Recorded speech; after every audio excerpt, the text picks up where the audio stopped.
Alright, so this is the disclaimer for the video. I know I get very quiet near the end of the video, and that's just because I actually had to lower my voice to make sure that my roommates and stuff that are asleep, because I am in fact in a new room, which is a lot closer to other people, and I gotta respect their spaces and whatnot.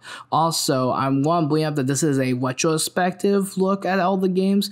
Would I actually review one of these games one by one? Maybe at some other points, but I feel like this is the best possible solution for my situation at the moment. So hopefully you guys will understand and still enjoy the video. I love all these games, but I do have some problems and some likes with a lot of them. So hopefully you guys sit back, enjoy, and have an awesome time watching this video. Sega!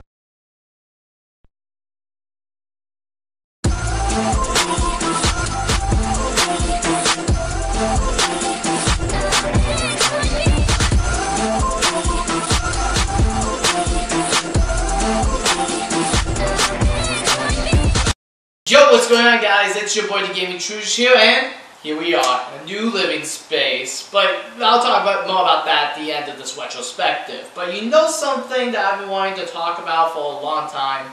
Sonic the Hedgehog, specifically the classic era of Sonic the games. I grew up with classic Sonic the Hedgehog. I absolutely fell in love with this series. I've played them off the Mega Collection Plus, and I've experienced so much of Sonic the Hedgehog over my gaming life. And to celebrate this upcoming new Sonic the Hedgehog 2 movie, I'm going to be talking about the original classic series. Now, a little bit of a disclaimer. I'm only talking about Sonic the Hedgehog 2, and Sonic 3 and Knuckles. I'm not talking about Sonic CD. I didn't really play that game growing up. These are going to be from my experience, from my viewpoints, so I hope you guys can take this into account. Now, why am I doing a retrospective in one video? Well, it's simply because that whenever it came down to it, I wanted to defend a lot of the 3D games and kind of just calm down the fans. I think that classic Sonic is the only good Sonic game, because those closed-minded people haven't even played a lot of the games that I have played.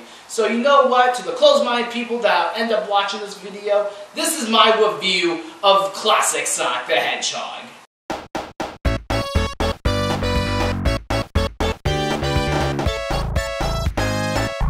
Sonic 1 is the first of the Sonic the Hedgehog series. It went toe-to-toe with Super Mario World. In my opinion, blows Super Mario World out of the water with its blast processing power, 16-bit graphics, and fun gameplay all around. But let's be a little bit honest here. I didn't grow up playing the very first ever Sonic the Hedgehog. That honor goes to Sonic the Hedgehog 2.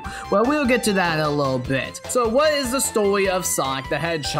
Well, it's pretty simple. Sonic is a fast blue hedgehog that tries to save the world from Dr. Robotnik, or Eggman. Honestly, I'm going to call him Eggman for the rest of this review. Boo! Hey!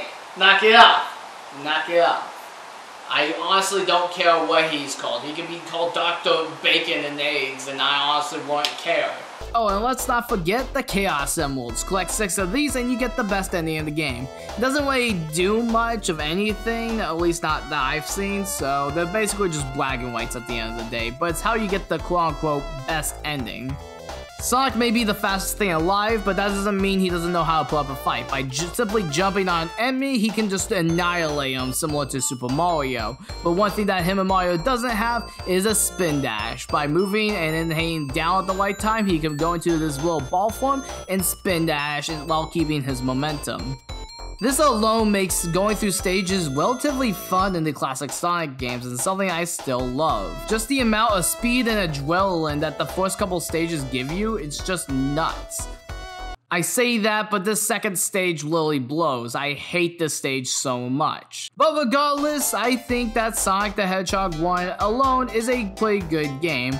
But let's get into a bit of the criticisms I have with it. First off, this game doesn't even know the meaning of the word balance. You know why I hate this stage so much? Because it took me forever for me to actually end up getting past this stage when I was a kid. 3 levels of just borderline terror, and I hated going back to these stages. They're just so boring and stupid. It's supposed to be going fast, and I'm stuck here platforming like a standard platformer. And Labyrinth Zone is just boring. Like most of these other stages, they just don't really have a candle to some of the stages that later games basically improved upon and added in. And as much as I love Green Hill Zone, it's just gotten boring the more time I take a look at it. I love the music, yeah, but this stage has been shoved down Sonic fans' throats ever since 2012 Sonic Generations. Like, everywhere I go, there's always a version of this stage somewhere else. Why don't you just try something a bit more unique with the Mario games? But that's just my opinion with Sonic post-2010. The original stage itself is still one of my favorite stages of this game because it's actually one of the good stages in this game and one that I remember fondly. Graphically, this game has held up very well, and it's thanks to the many Wii releases that we ended up getting that it just makes it look better and better with age, and I love it. Same goes with the music. I personally like another game soundtrack a lot better, but Sonic the Hedgehog is almost just as classic as the original Mario in that regard. Now, it's super catchy, and every level has its own theme, which I do appreciate, even though most of the levels in this game are kinda dull. But yeah, that's Sonic the Hedgehog 1. As a start to a new IP, I think it did pretty good for the time. But as a Sonic fan in 2022, my goodness, this game is overrated. Like, almost at the same level as Sonic Adventure 1. Like, this game right here is super overrated. I don't think this is the only good Sonic the Hedgehog game at all, and I think that has aged the worst out of the trilogy of games I'm going to be looking at today. But as it stands, Sonic 1 on the Genesis is a solid game. I can still recommend it to people, but not as heavily as some other diehard Sonic fans can be. Hey, future Trouge here. In the middle of editing this video, I just wanted to bring up that the fact that I didn't bring up any of the power-ups for this review because I honestly forgot to bring them up. They're okay, but they don't really do anything in the grand scheme of things. Okay, that's all I want to say. On to Sonic 2. I feel like whenever I talk about classic video games from my childhood, the backstory is what's more intriguing to me. Because I didn't grow up with this first Sonic game. I grew up with Sonic the Hedgehog 2 at my friend's Sega Genesis. Yep, I played the original Sonic 2 on actual hardware when I was a child.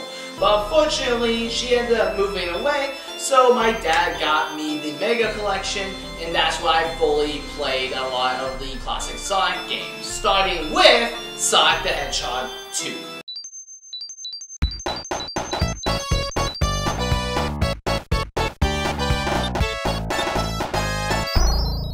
So Sonic the Hedgehog 2 structurally is basically the same like Sonic the Hedgehog 1, but this time with 2 major differences. Miles Tails per hour, the guy you see right there on the front, as well as being able to spin dash whenever you want. This makes levels so much easier and is super awesome. The story is relatively the same thing, just now that Dr. Eggman wants to destroy the world using a Death Egg. Yep, basically the Death Star, but in egg form. That is amazing. In addition to battling a robotic version of Sonic, that is just the cherry on top for this story. Yeah, I know it's simplistic, but it works just as well as the last plot. The Chaos Emeralds are back, but this time they have a greater purpose, allowing you to turn into Super Sonic. By getting 50 wings in a stage, you're allowed to transform into Super Sonic, allowing to destroy everything in your path, but also every single wing you collect drains, so you have to beat the level as fast as you can with this. This alone makes collecting wings have a greater purpose in the Sonic games without it having just to be a necessity. Wings in the last game basically make sure you didn't die, but this time it actually has another greater purpose. This game has the most memorable stages I've ever seen in a video game, starting off with Emerald Hill Zone, then Chemical Plant, and then Casino Night Zone. All these stages are just so beautiful and the actual locations that I wish I can go. I never felt that in the last Sonic the Hedgehog game other than Green Hill Zone. Graphically speaking, this game still looks like on par with Sonic the Hedgehog 1, but it does look like they did tweak a couple of graphics to make these stages pop out a lot more than the last game. If Sonic the Hedgehog 1 didn't satisfy you, Sonic the Hedgehog 2 will satisfy you. It's one of my favorite video games of all time. It's not the favorite of my Sonic games, but it's definitely up there as a good video game. This is something I classify as a retro classic, and one that I feel like most people should give a shot at least one time. The final game we're going to be looking at today is Sonic the Hedgehog 3. Now this is a little bit of an interesting one because Sega had to kind of rush this game out. They ended up splitting Sonic the Hedgehog 3 into two parts, the second being Sonic and Knuckles. But you know what, when you got the game, you can actually lock on the carts together and play the full Sonic 3 we were meant to be. So I'm going to be playing through that one for this next part of this review. So ladies and gentlemen, let's end off this marathon with Sonic the Hedgehog 3 and Knuckles.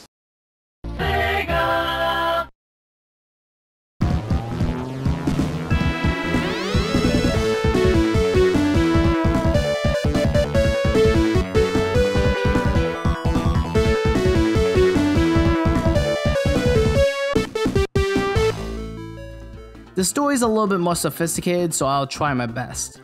After flying around with the Chaos Emeralds going supersonic, all of a sudden they bump into Knuckles the Echidna, which he ends up stealing the Chaos Emeralds from Sonic and runs off, the jerk. But after being the first Dr. Eggman fight, it turns out that, look, he's actively trying to kill Sonic here. Like, what the heck is this guy's problem? Well, it turns out that Dr. Eggman tricked Knuckles into thinking Sonic was evil. Knuckles tries to stop him from stealing the Master Emerald, but ends up failing.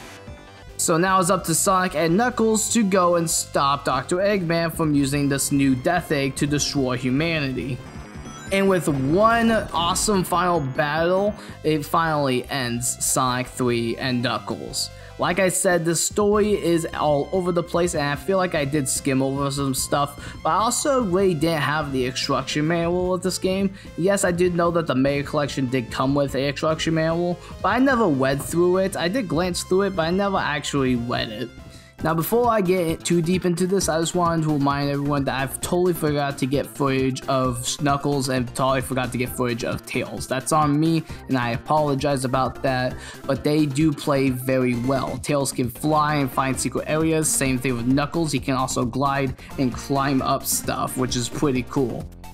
This game's soundtrack is one of my favorite soundtracks, just in 16-bit. I don't think that it beats out Sonic 2, but in terms of the 16-bit soundtrack, this one is definitely high up on the list. And that's basically what goes for this entire game. It's just a little bit behind Sonic 2 for being the greatest game, because it's just that little bit too long for my liking that I feel like I can't just beat it in one sitting like I could do with Sonic the Hedgehog 2 and Sonic 1.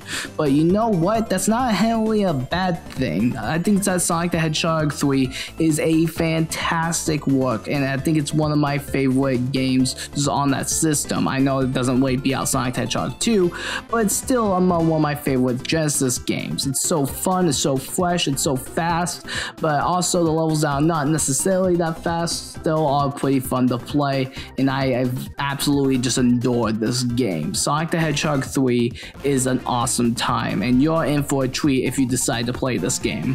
And that, ladies and gentlemen, was classic Sonic the Hedgehog. I hope you understand where I'm coming from. I still love all these games the equal amount. The same way I love Mario, the same way I love Kingdom Hearts. There's a reason why I love this franchise so much, and it's not because that the fan base likes certain things. No, I like this character because I like this series that he's a part of. A lot of the games definitely have my own sort of memories tied to them, and that's why I definitely do prefer the 3D games over the 2D games.